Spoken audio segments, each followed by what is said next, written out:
તો બનાસકાંઠાની Palanpur નગરપાલિકાએ fire NOC વગરના એકમોને નોટિસ ફટકારી છે। મોલ, હોસ્પિટલ, ધાર્મિક સ્થળો સહિતના 250 એકમોને નોટિસ ફટકારાઈ। પાલિકાના ફાયર વિભાગ દ્વારા સર્વે હાથ ધરાયો હતો। પાલિકાએ નોટિસ આપી નિર્ધારિત સમય મર્યાદામાં એનઓસી મેળવી લેવા તાકીદ કરી છે। સમય મર્યાદામાં ફાયર સેફટીની વ્યવસ્થા નહીં કરે તેવા એકમોને આગામી દિવસોમાં સીલ કરાશે। વીજ ચોરી કરતા લોકો થઈ જાઓ સાવધાન। પીજીવીસીએલ દ્વારા રાજકોટ શહેરમાં સતત ચોથા દિવસે ચેકિંગની પ્રક્રિયા હાથ ધરાઈ છે। રૈયા રોડ સબ ડિવિઝન અને માધાપર સબ ડિવિઝનમાં આવતા વિસ્તારોમાં 47 જેટલી ટીમોએ તપાસ હાથ ધરી છે। ઘંટેશ્વર ગામ, સૈનિક સોસાયટી, રાધા પાર્ક સહિતના વિસ્તારોમાં વીજ ચેકિંગ હાથ ધરાયું છે। શહેરમાં છેલ્લા 2 દિવસમાં ચેકિંગ દરમિયાન ₹40 લાખથી વધુની વીજ ચોરી ઝડપાઈ છે। પીજીવીસીએલની કામગીરીથી વીજ ચોરોમાં ફફડાટ ફેલાયો છે।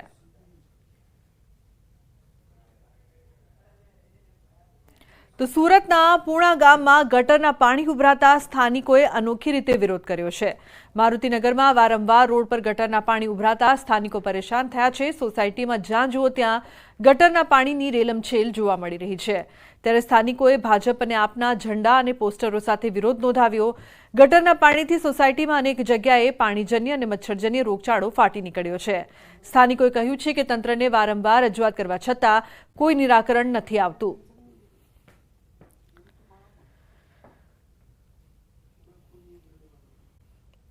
આપ જોઈ રહ્યા છો ન્યૂઝ 18 ગુજરાતી ને તમામ મહત્વપૂર્ણ સમાચારની સાથે હું છું લુબના ખાન। શ્રાવણ માસને લઈને ફૂડ એન્ડ ડ્રગ્સ વિભાગ એલર્ટ છે। ફરાળી વિભાગની જે વાનગી છે તેમાં ભેળસેળને લઈને ડ્રાઈવ કરવામાં આવી છે। ફરાળી વાનગી ઉત્પાદકોને ત્યાં ચેકિંગ કરાશે। ભેળસેળ કરશો તો કાયદેસરની કાર્યવાહી પણ થશે। ગીર સોમનાથમાંથી ઝડપાયું હતું ભેળસેળયુક્ત માખણ। તો કોડીનારના વેડવા ગામેથી ઝડપાયું છે ભેળસેળયુક્ત માખણ। તમામ માખણ જપ્ત કરીને આગળની કાર્યવાહી હાથ ધરવામાં આવી છે। ત્યારે હાલ રાજ્યભરમાં ફરાળી વિક્રેતાઓને ત્યાં તપાસ કરવામાં આવી રહી છે। તો હવે ભેળસેળિયા સાવધાન થઈ જજો, કારણ કે ડ્રાઈવ ચલાવવામાં આવી રહી છે। ફરાળી વાનગીમાં જો ભેળસેળ કરવામાં આવી તો ગયા સમજો।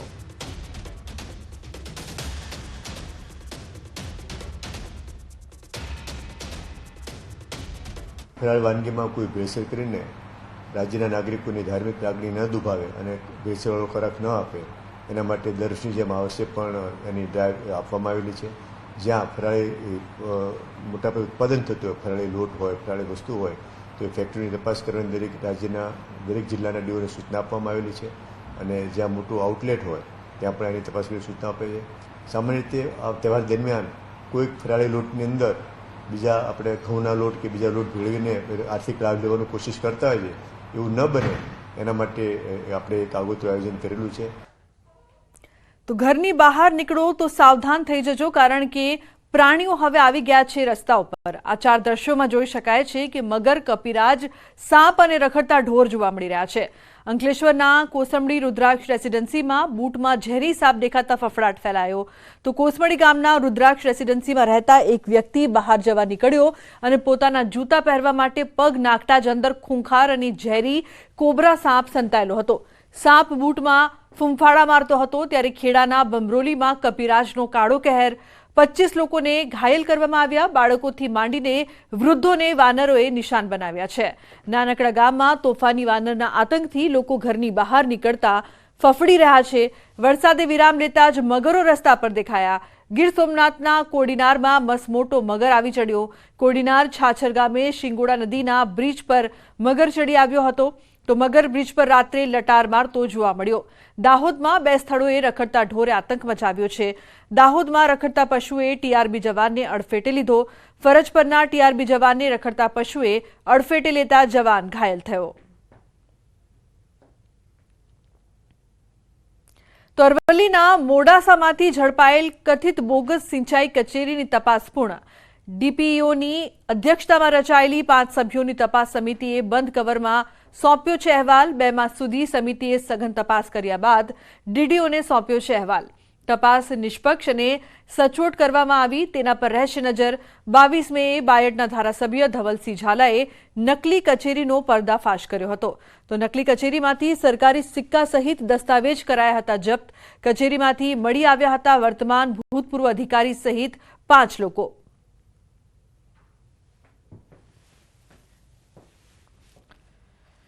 કથિત નકલી કચેરી વિશે એક બનાવ બન્યો હતો એની તપાસ જિલ્લા વિકાસ અધિકારી શ્રી તરફથી તપાસ સમિતિને સોંપવામાં આવી હતી ડીપીઓ શ્રીના અધ્યક્ષસ્થાને અને આ તપાસ સમિતિની રિપોર્ટ અમને મળેલ છે જે રિપોર્ટ અમે સરકારશ્રીમાં જમા કરાવેલ છે અને અત્રેથી બહુ સારી રીતે ઊંડાણપૂર્વક તપાસ કરવામાં આવેલ છે। તો મહીસાગર જિલ્લાના લુણાવાડા તાલુકામાં નકલી દસ્તાવેજ બનાવી સંચાલક બની બેઠા હોવાનું કૌભાંડ સામે આવ્યું છે। મધવાસ ગામમાં નકલી ઓળખપત્ર અને અન્ય ડોક્યુમેન્ટ્સ બનાવીને એક મહિલા સરકાર માન્ય વ્યાજબી ભાવની દુકાનના સંચાલક બની ગયા। ગામની સરકાર માન્ય દુકાનના સંચાલકનું 1 વર્ષ પહેલા નિધન થતા લીંબોદરા ગામના સંજય પગીને ચાર્જ સોંપાયો હતો। ગ્રામજનોનો આરોપ છે કે તેમના ગામમાં અન્ય ગામના મહિલાએ ખોટી રીતે દુકાન સંચાલક તરીકે પરવાનો મેળવી લીધો છે। વરઘરી ગામમાં રહેતા રશીદાબેન દાવલ લુણાવાડાના રહેવાસી છે, તેમ છતાં મધવાસ ગામમાં રહેતા હોવાના ખોટા સરકારી ડોક્યુમેન્ટ્સ બનાવ્યા હોવાનો ગ્રામજનોએ આક્ષેપ કર્યો છે। આધાર કાર્ડ, ચૂંટણી કાર્ડ, રાશન કાર્ડ, મકાનનો ભાડા કરાર, દૂધ ડેરીની ખોટી આકરણી સહિતના તમામ ડોક્યુમેન્ટ્સ નકલી બનાવીને રજૂ કરાયાનો દાવો છે। ગ્રામજનોનો આક્ષેપ છે કે મામલતદાર, પ્રાંત અધિકારી, પુરવઠા અધિકારીને જાણ હોવા છતાં તેમને છાવરી રહ્યા છે। આ મામલે કલેક્ટરને તમામ પુરાવા સાથે રજૂઆત કરતા કૌભાંડનો ખુલાસો થયો છે। જિલ્લા કલેક્ટરે તપાસના આદેશ આપીને 7 દિવસમાં કાર્યવાહી કરવાની સૂચના આપી છે।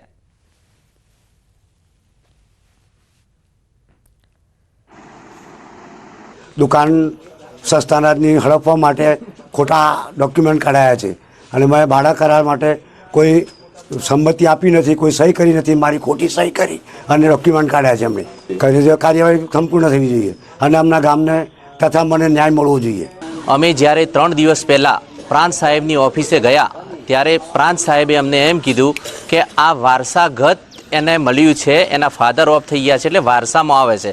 પણ વારસામાં કેવી રીતે આવે છે કે જો વારસામાં મળતું હોય તો એને ખોટા પુરાવા ઊભા કરવાની ક્યાં જરૂર છે? સરકારીના રેકોર્ડમાં ચેડા કરવાની ક્યાં જરૂર હતી? એમણે આધાર કાર્ડ ખોટું બનાવી, ચૂંટણી કાર્ડ ખોટું બનાવી અને આ કામ કર્યું છે। આની ઉપર કાયદેસરની કાર્યવાહી થવી જોઈએ અને આ જે દુકાન છે તે અમારા ગામના કોઈ પણ સ્થાનિકને મળવી જોઈએ એવો અમારો ગામ લોકોનો અભિપ્રાય છે। पर ऐसा बाद में हमें पता चला कि ये जो है इनका एड्रेस है वो एड्रेस में ही जो एड्रेस प्रूफ दिए हैं डॉक्यूमेंट्स में उसमें ही प्रॉब्लम है। तो ये मुझे पता चलने के बाद मैंने उन पर एक्शन लेने के बाद वो खुद ही आके उन्होंने राजीनामा दिया है अभी, और हाल पूरता ये राजीनामा जल्दी से जल्दी मंजूर हो जाएगा। पर इसमें तपास होएगा, 7 दिन में तपास का हम रिपोर्ट पहुंचा देंगे कलेक्टर मैडम के पास, और उसके बाद इन पर जो कुछ भी है, जो कर्मचारी है जिन्होंने ये एड्रेस प्रूफ तैयार करने में मदद की, उन पर एक्शन, लीगल एक्शन लिया जाएगा। લુણાવાડા તાલુકાના મધવાસ ગામે જે સરકાર માન્ય દુકાન આવે છે તેને અલગ ગામના લોકોને ફાળવી દેવામાં આવી હતી, તંત્ર દ્વારા ફાળવી દેવામાં આવી હતી। જો કે પ્રાથમિક માહિતી એવી મળી રહી છે કે ગત રોજ જે ગામ લોકો દ્વારા કલેક્ટરને રજૂઆત કરવામાં આવી હતી તેને લઈને ક્યાંક ને ક્યાંક તેનું રાજીનામું લઈ લેવામાં આવ્યું છે। ન્યૂઝ 18 ગુજરાતી પહોંચ્યું છે મધવાસ ગામે કે જ્યાં તલાટી ક્રમ મંત્રી છે, આપણે તેમની સાથે સીધી વાત કરીશું। શું કહેશો, મધવાસ ગામની અંદર અન્ય ગામના વ્યક્તિને સરકાર માન્ય વ્યાજબી ભાવની દુકાન આપી દેવામાં આવી હતી। નિયમ એવો છે કે ગામના જ લોકોને આપવામાં આવે, પરંતુ ખોટા ડોક્યુમેન્ટ રજૂ કરી અને અન્ય ગામ લોકોને આપી દેવામાં આવી હતી। તેમનું નામ શું છે અને કઈ રીતે આપવામાં આવી હતી, શું કહેશો? એની પ્રોસિજર શું છે એ મને ધ્યાન નથી। ગ્રામજનો તરફથી એવું જાણવા મળેલું છે કે આ રસીદા બેબી છે એમને સસ્તા અનાજની દુકાન છે એ ફાળવવામાં આવેલી છે, પરંતુ એને આગળની કાર્યવાહી અથવા તો શું કાર્યવાહી થયેલી છે અને કયા કારણોસર ફાળવેલી છે એની વિગત અમને જાણ નથી। એને આધાર કાર્ડ બનાવી દીધું છે, ચૂંટણી કાર્ડ બનાવી દીધું છે, ડેરીનો દાખલો પણ ખોટો છે, આધાર કાર્ડ ખોટું છે, એક મકાન રહેઠાણનું તે પણ પુરાવા ખોટા ઊભા કર્યા છે, તે વિશે શું કહેશો? ખોટા પુરાવા બાબતે પંચાયત કચેરીને હજુ સુધી કોઈ પણ માહિતી મળેલી નથી। ગ્રામજનોનું કહેવું છે કે ખોટા પુરાવા ઊભા કર્યા છે, પરંતુ પંચાયત કચેરીને ઓફિશિયલી એવી કોઈ પણ પ્રકારની માહિતી પ્રાપ્ત છે નહીં। ચૂંટણી કાર્ડ આપને ધ્યાને આવ્યું હશે, ગામ લોકોએ તમને બતાવ્યું હશે કે ચૂંટણી કાર્ડ પણ મધવાસ ગામનું બની ગયું છે, રસીદાબેનનું દાવલનું, એ શું વિગત છે? હા, ચૂંટણી કાર્ડ બનેલું છે એવું ગ્રામજનોએ જણાવ્યું છે અને યાદી મેં ઓનલાઈન જોઈ તેમાં પણ રસીદા બેબીનું ચૂંટણી કાર્ડ છે, પરંતુ કઈ રીતના બનેલું છે, ક્યારે બનાવવામાં આવેલું છે તેની વિગત અમને ખબર નથી। ગામ લોકો છે, આપણે તેમની સાથે વાત કરીશું. ગત રોજ તમે સમસ્ત ગામ લોકો કલેક્ટર સાહેબને રજૂઆત કરવા ગયા હતા, લેખિતમાં પ્રમાણપત્ર પણ આપ્યું હતું, રજૂઆત પણ કરી હતી. શું કીધું કલેક્ટર સાહેબે? શું કીધું? એ કલેક્ટર સાહેબે એવું કીધું કે અમે એની તપાસ કરીશું કે અમારા ગામનું, અમારા કાકાનું, પટેલ વીરાભાઈ મણીલાલનું ઘર નંબર 54 દર્શાવી અને ચૂંટણી કાર્ડ અને આધાર કાર્ડ એની અંદર ખોટો ઉપયોગ કરી ડોક્યુમેન્ટનો, અને એ જે કાઢવામાં આવ્યું છે એ આધાર કાર્ડ, ચૂંટણી કાર્ડ અને રેશન કાર્ડ ત્રણેયનો નાશ એને નાબૂદ કરવા જોઈએ. અને ખરેખર એ સરકારી તંત્રની મિલીભગતના કારણે આ ખોટા ડોક્યુમેન્ટનો ઉપયોગ કરી અને એ બનાવવામાં આવ્યું છે. તો બનાસકાંઠાની પાલનપુર નગરપાલિકાએ ફાયર એનઓસી વગરના એકમોને નોટિસ ફટકારી છે. મોલ, હોસ્પિટલ, ધાર્મિક સ્થળો સહિતના 250 એકમોને નોટિસ ફટકારાઈ. પાલિકાના ફાયર વિભાગ દ્વારા સર્વે હાથ ધરાયો હતો. પાલિકાએ નોટિસ આપી નિર્ધારિત સમય મર્યાદામાં એનઓસી મેળવી લેવા તાકીદ કરી છે. સમય મર્યાદામાં ફાયર સેફટીની વ્યવસ્થા નહીં કરે તેવા એકમોને આગામી દિવસોમાં સીલ કરાશે. વીજ ચોરી કરતા લોકો થઈ જાઓ સાવધાન. પીજીવીસીએલ દ્વારા રાજકોટ શહેરમાં સતત ચોથા દિવસે ચેકિંગની પ્રક્રિયા હાથ ધરાઈ છે. રૈયા રોડ સબ ડિવિઝન અને માધાપર સબ ડિવિઝનમાં આવતા વિસ્તારોમાં 47 જેટલી ટીમોએ તપાસ હાથ ધરી છે. ઘંટેશ્વર ગામ, સૈનિક સોસાયટી, રાધા પાર્ક સહિતના વિસ્તારોમાં વીજ ચેકિંગ હાથ ધરાયું છે. શહેરમાં છેલ્લા 2 દિવસમાં ચેકિંગ દરમિયાન ₹40 લાખથી વધુની વીજ ચોરી ઝડપાઈ છે. પીજીવીસીએલની કામગીરીથી વીજ ચોરોમાં ફફડાટ ફેલાયો છે.